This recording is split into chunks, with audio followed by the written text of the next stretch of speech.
All right, Danielle, so why don't you tell us about the different kinds of helmets that are available to riders? Sure. So at Bergen, we have basically 3 styles available. We understand that this decision is a very important decision for many reasons for all types of riders. So we're going to start out with the least amount of protection and we'll work our way up. So this is the half helmet.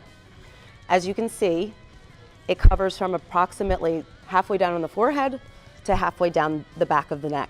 It covers the top of the head and the sides, and there is padding and a liner.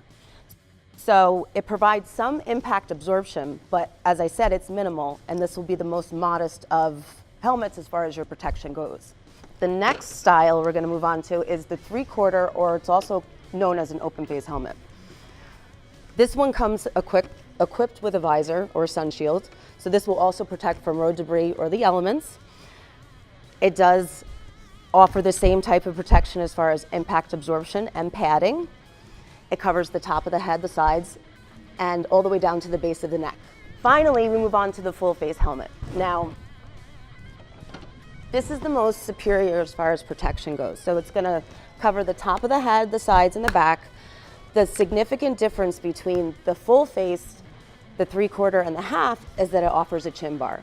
Since 45% of injuries occur to this area, this is a really handy safety feature to have. So a lot of factors come into play when choosing a helmet. It's personal preference, it's weighing safety features versus comfort. Most new riders, when I'm speaking to them, I lead them towards the full face model. There's more protection.